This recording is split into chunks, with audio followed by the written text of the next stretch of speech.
On s'attendait à des surprises pour Money in the Bank et des surprises il y en a eu puisque, ça y est, le pay-per-view est passé, on a tous regardé, c'était samedi soir, enfin tous. Beaucoup, je pense, d'entre vous l'ont regardé et effectivement, la WWE nous a surpris de par une édition Money in the Bank assez rageante, mais très surprenante et au final extrêmement cohérente dans son booking. On va y revenir dans cette petite analyse. Et quel plaisir d'être dans mon bureau et pas dans ma voiture comme la dernière fois pour faire ce genre d'analyse, de review.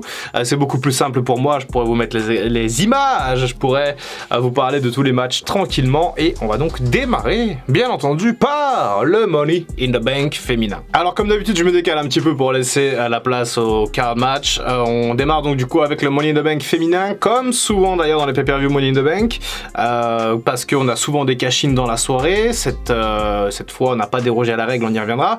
Au niveau des participantes, on peut voir quand même, enfin on a pu voir que Liv Morgan et Alexa Bliss étaient deux des femmes les plus over, Becky Lynch également. Je m'attendais honnêtement à une victoire de Becky Lynch, comme je l'avais dit dans les pronostics, ça n'a pas été le cas. La WWE a décidé de miser sur Liv Morgan.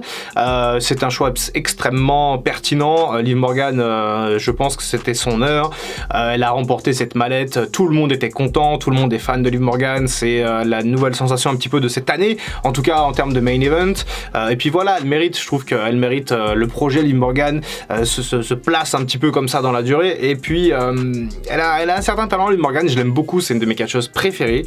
Et j'étais extrêmement content de l'avoir gagnée. Alors, au niveau technique, c'est vrai que ce match a pas mal été marqué par des botches, notamment ceux de Shotzi qui a botché 2 fois je crois, de manière assez énorme. La pauvre elle était vraiment pas dans son assiette samedi soir et ça s'est vu, mais bon c'est comme ça malheureusement. Il y en aura d'autres pour Shotzi, je pense que voilà, c'est une catcheuse en plus qui est talentueuse donc c'est vraiment dommage d'avoir autant de botches, mais bon dans un match comme ça avec des échelles, souvent ça botche et c'est comme ça. Bobby Chou contre Theory dans un match 1 contre 1 pour le titre US, ça fait longtemps qu'on n'avait pas eu le titre US défendu dans un pay-per-view, dans un premium live event bien entendu. Un match assez disputé, plutôt pas mal, hein, Theory qui a pas mal résisté justement au monstre de puissance Bobby Lashley, mais malheureusement pour ce cher Theory, même s'il a été extrêmement divertissant j'ai trouvé dans ce match, il n'a pas pu être meilleur que Bobby Lashley et sa puissance phénoménale qu'il a réussi à faire taper Theory avec sa Hurtlock. Un résultat assez logique en soi, Bobby Lashley sur le papier est plus fort et meilleur que Theory en pleine construction. On verra un petit peu plus tard dans la vidéo qu'effectivement il y a d'autres choses à dire par rapport à Theory, même si il peaufine également son personnage, mais on parlera de Theory tout à l'heure. Bianca Belair qui défend son titre de championne féminine de Raw face à Carmella dans un match un petit peu rustine, un petit peu pansement, puisque Rhea Ripley a été blessée comme on en avait parlé dans les pronostics la semaine dernière. Bianca Belair qui a fait un bon match, Carmella qui a quand même du talent, hein. Souvent elle est un petit peu descendue sur la place publique, on la compare souvent avec des Charlotte Flair, des Sasha Banks. On ne peut pas comparer la comparable. Carmella n'est pas aussi forte que ces catcheuses-là, mais je trouve qu'elle est quand même assez divertissante sur le ring. Bon, le match n'a pas fait un pli, il y avait zéro suspense, c'est évident. Il y a eu un petit moment sympa à la fin du match quand Carmella a attaqué Bianca Belair. Je m'attendais à ce que Liv Morgan vienne cash-in sur Bianca Belair, même si ça n'avait au final que pas trop de sens. Avec une face qui cash-in sur une face. Bon, on verra finalement que c'est arrivé. En tout cas, bon, belle victoire de Bianca Belair qui poursuit sa route et on attend maintenant le match contre Rhea Ripley, pourquoi pas à SummerSlam. Le meilleur match de la soirée, mes bons amis, les Usos contre les Street Profits. On démarre une rivalité entre ces deux équipes, c'est certainement le début. Et quel match, c'était vraiment excellent, deux équipes excellentes. Montez Ford, c'est vraiment une star en devenir. Ça fait un moment que je pensais que la WWE allait splitter cette équipe parce que Angelo Dawkins est moins bon catcheur que Montez Ford et pas forcément que techniquement parlant, mais également dans le charisme. Montez Ford, il a vraiment le X-Factor qui peut faire de lui un futur champion de la WWE, là où Angelo Dawkins, je pense, n'a aucune chance pour le moment d'être un futur champion.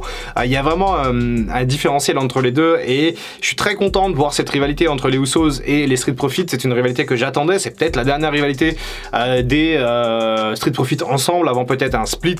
Pourquoi pas Angelo qui tourne heel sur Montez Ford dans les mois à venir. J'aimerais bien que cette rivalité, le pinacle de cette rivalité, pourquoi pas à SummerSlam, voit les Street Profits gagner, battre les Usos et devenir devenir les champions incontestés, j'en serais extrêmement ravi parce que j'adore cette équipe.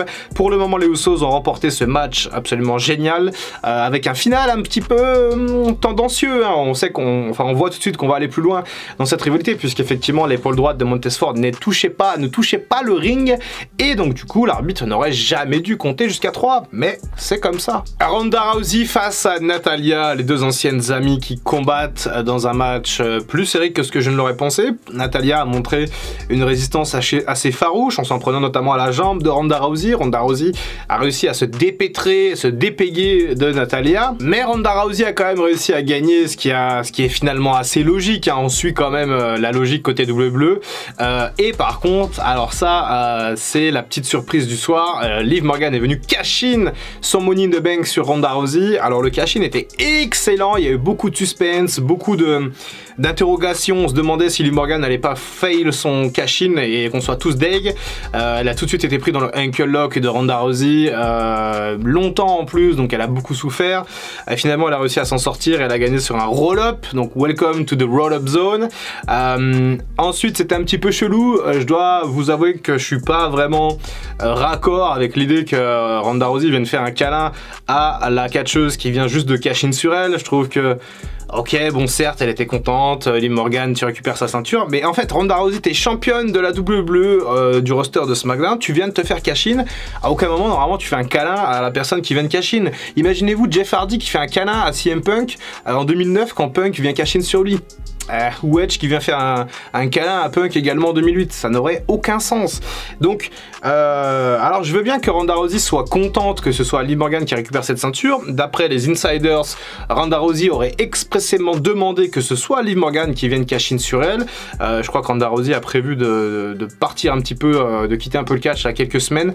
Donc elle lâche la ceinture et c'est elle qui a proposé à Vince Liv Morgan parce qu'elle trouve qu'elle est super au niveau du boulot, super au niveau de l'envie, et donc elle a fait cette demande, mais le câlin à la fin, c'est too much, et ça vient un petit peu mettre d'émotion certes, mais surtout ça décrédibilise un peu l'aspect compétitif qu'on peut avoir dans cette division féminine de la WWE qui est pourtant excellente. Le main event c'est le Money in the Bank masculin, du coup 7 hommes qui veulent se battre pour récupérer la mallette. Madcap Moss a intégré entre temps le Money in the Bank, et ce n'est pas le seul, puisque Adam Pearce, une fois que tous les catcheurs étaient arrivés, nous a prévenu qu'un autre catcheur allait venir. Les fans devaient peut-être déjà espérer que ce soit Cody Rhodes, mais c'était Theory. Et oui, Theory qui est venu s'incruster dans le Money in the Bank, et à partir du moment où Theory il est arrivé dans le Money in the Bank, je me suis dit c'est foutu, il n'y a plus de suspense, il va forcément récupérer la mallette, sinon ça ne fait aucun sens.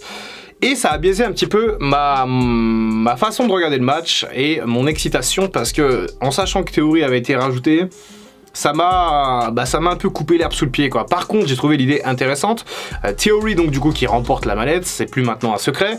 Ça m'a débecté, sur le coup, ça a fonctionné avec moi, c'est-à-dire que, ouais, j'étais pas content qu'il gagne, donc ça a fonctionné, j'ai eu de la hit, j'étais dégoûté, genre j'ai coupé le pay-per-view en mode putain, les cons, et en fait, c'était exactement le but de la WWE, c'est-à-dire créer de la hit. Il y a qu'à voir comme les gens ont sifflé à la fin quand Theory a récupéré la mallette. La WWE est en train de construire Theory comme l'un des heels les plus arrogants, détestables. Ça me rappelle un petit peu comment Edge était construit à l'époque en ultimate opportuniste. Et ben, je pense que la WWE fait extrêmement bien avec Theory. Et certes, c'est couillu de lui avoir donné la mallette à Theory, qui est le chouchou de Vince McMahon, qui a des passes droits, qui a fait aucun match de qualification pour accéder au Money in the Bank. Je trouve ça assez intéressant. Je trouve ça très intéressant. Je pense que ça, je sais pas où ça va mener, très honnêtement. Mais je pense qu'au final c'est une très bonne idée, et que dans le booking c'est extrêmement logique, et qu'encore une fois, si les gens sont pas contents de voir Theory avec la mallette, et ben c'est que la WWE a parfaitement fait les choses. Je m'inquiète pas trop pour des mecs comme Riddle, McIntyre, Rollins. Ces mecs-là ils vont avoir d'autres opportunités. Riddle notamment, je pense qu'il n'y a aucun doute sur le fait qu'un jour il sera dans le main event, et pourquoi pas qu'il aura la ceinture suprême autour des hanches, pourquoi pas dans quelques années, parce qu'honnêtement il a tout, ce mec-là il a tout compris. Bon, des mecs comme Omos, Madcap Moss, je suis pas certain qu'un jour ils aient cette opportunité-là. Omos qui a pas trop mal fait là dans ce Money in the Bank, je pensais qu'il allait faire un peu tâche, mais au final il a fait quelques bonnes séquences, il a souvent été pris à partie, il y a eu ce powerbomb là sur la table, il y a eu des scènes, des séquences aussi pas mal dans ce Money in the Bank, même si rien de très dingo, à part peut-être ce RKO de Riddle sur Rollins qui a un peu cassé leur chance d'aller récupérer la manette ensuite, parce que les deux, après une telle chute, ça laissait la porte ouverte à Theory. En tout cas, bon, Theory a remporté la manette, je sais pas trop comment ça va se passer, il pourrait poursuivre un petit peu cette hit, et pourquoi pas... En fait, le problème c'est que maintenant, chaque face qui va gagner, enfin, le prochain face qui va gagner un titre majeur, et je vois peut-être Cody Rhodes dans cette posture, pourquoi pas vers WrestleMania 39, on n'y est pas encore, mais on est loin. Alors, en attendant, Reigns peut garder les ceintures, on peut tout à fait avoir un cash-in direct de Theory sur Cody Rhodes. Et rien que de penser à ça, j'ai envie de me désabonner du network. Bon, surtout, ce que j'aimerais savoir maintenant, c'est vous, est-ce que ça vous a plu ce Money in the Bank? Est-ce que vous êtes content pour Liv Morgan? Est-ce que ça vous a vénère de voir Theory avec la mallette? Si c'est le cas, encore une fois, c'est que c'est bien fait, c'est bien joué de la part de la WWE qui arrive à nous créer de la rage en nous, et c'est tout ce que je demande, moi, en tant que fan de catch, c'est d'avoir des émotions. Je suis content quand Cody Rhodes gagne des matchs, quand il revient, quand il fait ses entrées, ok, mais je suis pas content quand Theory gagne le Money in the Bank, ça me trouve le cul. Et c'est exactement le but du catch, que les méchants fassent des trucs de méchants, que les heels soient des heels, et encore une fois avec Theory ça a très bien marché je trouve lors de ce pay-per-view Money in the Bank. Soyez bien présents au mois de juillet parce qu'on a des thèmes extrêmement croustillants, extrêmement intéressants. Je ne vous lâche pas durant l'été, je vais continuer à produire des vidéos, voilà, tous les 2-3 jours, comme ça, comme je fais, avec des points catch à thème tous les dimanches, et croyez-moi, ce mois-ci, vous allez, je pense, adorer les thèmes. C'était Dr Wrestling, à très bientôt pour une prochaine vidéo, et en attendant, comme d'habitude, prenez soin de vous. I can feel the blood creeping up from the heathens. Got will, got fight, got pride, got reason. If they wanna go eat, then you know I'm gon' feed them. If you're coming for me, hope you're ready for a demon.